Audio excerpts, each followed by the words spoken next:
장애인 부모연대에서 활동하고 전장현의 건강권위원회에서 연대를 조직하려고 준비하고 있는 김신혜라고 합니다. 사는 곳은 경북 울진이에요. 저는 저의 딸이 이제 경장급식을 하고 있습니다. 안녕하세요. 네, 저는 건강사회를 위한 약사회에서 활동하고 있는 이동근 활동가라고 하고요. 반갑습니다. 저희 딸이 2003년도에 위로관 시술을 했거든요. 그때는 저희 딸이 5살이었어요. 위로관 시술을 하고 폴리소변줄을 꽂고 그래가지고 페디아슈어라는 고칼로리 분유를 먹었던 거죠. 이제 그러다가 에보트사에서 사업을 철수를 하게 된 것 같아요. 에보트사가 완전히 철수하기 전에 페디아슈어가 먼저 중단됐거든요. 그때 당시에 페디아슈어를 먹던 아이들의 엄마들이 굉장히 어려웠어요. 성인이 먹는 페디아슈어가 있었어요. 그래가지고 성인이 먹는 것도 전국적으로 저희가 약국이나 이런 데 다 섭외해가지고 하다가 안 되어서 아마존에서 저희가 직구로 금 분유를 사서 먹이고 그랬거든요. 그러고 한 2년 정도 지나서 완전히 한국에서 찾을 수가 없어가지고 그때 일양약품인가에서 나온 신생아들 먹는 분유에 저희가 흰 우유를 섞어서 이제 먹이면서 이게 대체 식품을 찾다 보니까 육회어 같은 게 있긴 있었어요. 먹었는데 그때는 보험이 안 되니까 한 달에 그 식비가 50만 원에서 80만 원 이렇게 됐었는데 50만 원, 80만 원 해도 성장기 아이들이 먹어야 되는 1800칼로리를 다 못 먹였어요. 그때 한번 파동을 겪었죠. 파동을 겪고 막 나라에 항의도 하고 그렇게 했었는데도 잘 안 되다가 2년 정도 우리가 막 흰 우유에 각종 올리브 오일 칼로리를 맞추려고 섞어 먹이는 과정을 지나서 드디어 이제 앵커버하고 하모닐란이 수입이 된 거예요. 앵커버하고 하모닐란이 수입이 돼서 너무 괜찮다. 그러다가 한 4년 정도 지났는데 하여튼 뭔 사건 때문에 그 앵커버가 약간 좀 늦게 수입이 된 적이 있었어요. 그래서 하모닐란으로 쫙 다 몰리니까 이게 또 수급이 좀 잘 안 돼가지고 저희는 지방에 있잖아요. 지방에 있으니까 서울에 한번 갈 때 3개월 정도의 이 분유를 처방받아 오거든. 3개월 거 다 먹고 다시 가서 처방받으려면 이 품절 대란이 생기잖아요. 그러니까 그때 그게 짧게 지나갔어요. 한 번. 그래서 온갖 약국에다가 다 전화해가지고 이제 우리 동네 약국으로 이거를 받아서 그렇게 해서 받아 먹었거든요. 그때 이제 제가 딱 불안한 거예요. 예전에 페디아쇼도 한번 이런 게 있었는데 이것도 지금 이렇게 되네. 그 다음부터는 이제 늘 창고에 6개월치를 보관해요. 6개월치를 보관하다 보니까 하모닐라는 유효기간이 1년인데 저희가 배 타고 오고 집에 오는 동안에 딱 보면 남은 기간이 3개월인데 이 3개월을 보관을 하고 사실 지금 거의 유효기간 지난 걸 먹인다고 보면 돼. 이제 그만큼 이거 우리가 불안함이 센 거예요. 저는 이제 직접적으로 환자로서 약을 구한다거나 그런 경험은 따로 있진 않지만 그냥 언론을 통해서 이야기되는 것들을 주로 보면은 어쨌든 환자들이 그거 하모닐란이나 앵커버가 훨씬 더 저렴하니까 그 약을 이제 구하기 위해서 여러 약국들을 전전긍긍하며 돌아다닌다라는 그런 이야기들, 그 다음에 암 환자들이 커뮤니티가 따로 다 있는데 그 암 환자 커뮤니티 내에서 경장 영양제를 나눔하거나 필요한 환자들에게 조금 더 공급해주는 것, 전달해주는 거를 또 불법이라고 이건 의약품이니 의약품을 나눔하는 거는 불법 의약품 그런 거다 해가지고 또 그걸 또 제재하는 그런 기사들도 있고 사실 정부 입장에서는 이거를 수급을 뭔가 안정화시키는 데 노력을 기울이기보다 그런 식으로 행정력을 발휘하더라고요. 그런 부분에 대해서 답답한 점도 있었고 찾아보면 찾아볼수록 되게 아까 말씀하신 것처럼 반복되었더라고요. 2019년도도 있었고 후쿠시마 때도 한 번 있었고 그럼에도 불구하고 이게 한 번도 제도적으로 크게 바뀌었던 경험은 또 없었거든요. 네, 그런 것들이 참 안타깝다. 네, 그 정도를 네, 겪고 있습니다.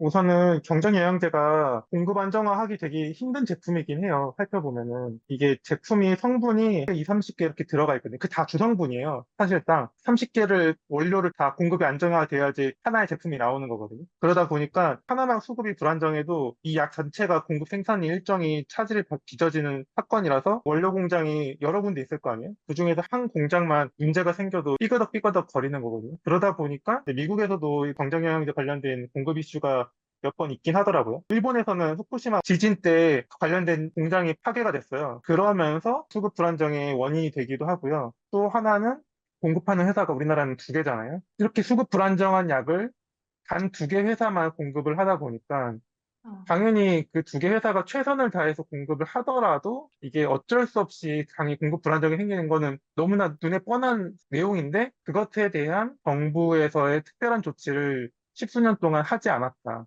의약품이라는 게 제네릭, 그러니까 오리지널이 있으면은 그 오리지널 카피한 제네릭 의약품이 있는데 이 경장 영양제는 제네릭을 만들 수가 없어요. 왜냐면은 그 약의 30개 원료가 몸에 들어갔을 때 혈액에 1시간 뒤, 2시간 뒤, 4시간 뒤에 똑같이 남아있어야 되거든요. 이게 워낙 주성분이 많다 보니까. 다시 말해서 이게 그냥 두면은 오리지널 회사가 점점 없어질 뿐이지 제네릭이 생산할 수는 없는 구조이거든요. 근데 그거를 10년 동안 알면서 아예 방치하고 있는 현재 정부가 결국에는 제네릭이 들어올 수 없는 그 시장 구조에서 그 두 개 회사에게 의존할 수밖에 없는 이 구조를 만드는 것들이 이 현재 문제가 발생되는 근본 원인이지 않을까? 네, 생각이 듭니다. 지금 선생님 말씀하신 것처럼 이제 두 개의 다국적 제약 회사가 이거를 이제 수입해서 팔잖아요. 그러니까 이게 두 개라는 게 거의 독점이잖아요. 아문일란 같은 경우에는 이 만드는 회사가 독일에 공장이 있는데 이거를 여기서 생산량의 80%를 다 한국으로 수출한대요. 근데 그것도 한국에서 노인성 질환이 많아지고 이제 노인들이 더 점점 많아지니까 계속 약이 이게 늘어나잖아요. 늘어나서 공장이 한계치에 달해서 불도 한번 났었대요. 그런 사고가 생길 때마다 이게 또 수입이 안 되는 거죠. 그러면 앵커버를 콱 몰리니까 또 부족하게 되는 거고. 그래서 이제 그 공장을 그럼 좀 더 늘려야 된다. 그러면 증설하는 비용이나 그런 것들을 그 회사에서 감당해서 한국만 수출하려고 그렇게 하지는 않을 거잖아요. 그러니까 이제 근본적인 대책이 필요한 거죠. 수급협의체 통해서 약가 인상하는 거죠. 폐장방지 의약품 지정이 되어 있으니까 원가 산정을 조금 달리해가지고 약가를 인상시키는 방식으로 대응하고 있는데 저는 그거는 전혀 근본적인 대책이 될 수 없다고 생각을 해서 현재 정부는 회사에게 책임을 다 떠넘기다 보니까 그럼 회사가 요구하는 걸 들어주는 방법밖에 없거든요. 그래서 회사가 요구하는 건 가격인 거고 그래서 가격을 올려주는 게 지금 정부가 하고 있는 유일한 행위이다. 그리고 그 가격도 사실은 국민 부담이지 정부 부담도 아니거든. 그런 의미에서 참 무책임하죠.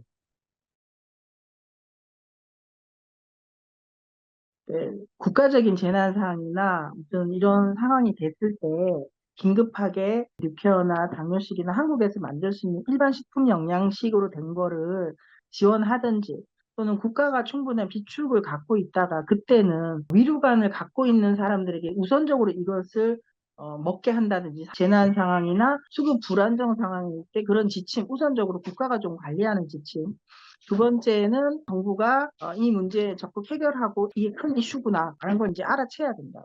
그렇게 생각합니다, 지금. 당장의 효과를 발휘하는 거는 사용 자체가 급한 환자들한테 처방이 될 수 있도록 그 처방 코드라든지 그 조건들을 좀 까다롭게 해가지고 진짜 필요한 사람들만 처방될 수 있게끔 그렇게 바꾸는 게 제일 빠른 조치일 것 같고 또 부가적으로는 지금 현재 다른 대체제가 식품으로 유통이 되고 있으니까 식품에 관련된 가격 지원을 해야 될 거고 마지막에 이제 제도적으로는 그냥 의약품이 아니라 정장 영양식이라는 것들이 하나의 음, 분류로서 자리 잡고 그걸 통해서 여러 가지 회사들이 다양한 방식으로 공급할 수 있게끔 해서 어떤 하나 회사의 품절만으로 문제가 발생하지 않게끔 예, 근본적인 대책을 마련하는 게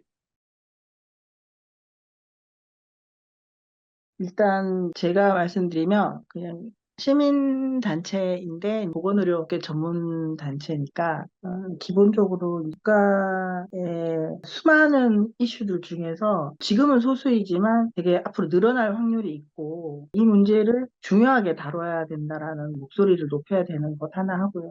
두 번째 현실에서 위로관하고 이제 L튜브를 갖고 계시는 분들이 이게 되게 중요한, 이게 밥이거든요.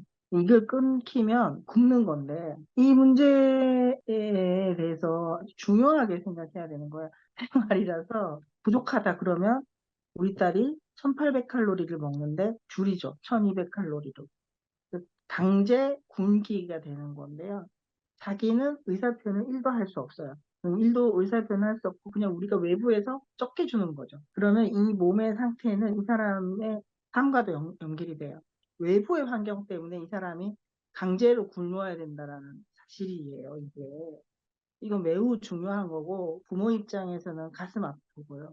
피눈물이 나는 거예요. 1kg 빠지는 건 엄청 위험. 자기 몸무게 어릴수록 왜 몇 킬로 빠지는 거는 생명에도 위험하잖아요. 어르신들 특히 누워 계시는 분들은 전 더 심각할 거라고 보거든요.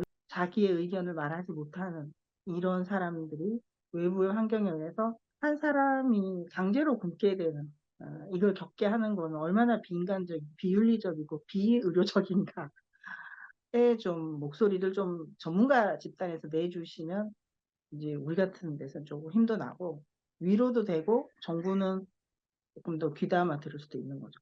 그런 목소리를 좀 내주시면 감사하겠습니다. 사실 저는 제가 또 활동가로서 일을 하다 보니까 이 문제가 제 일이기도 하거든요.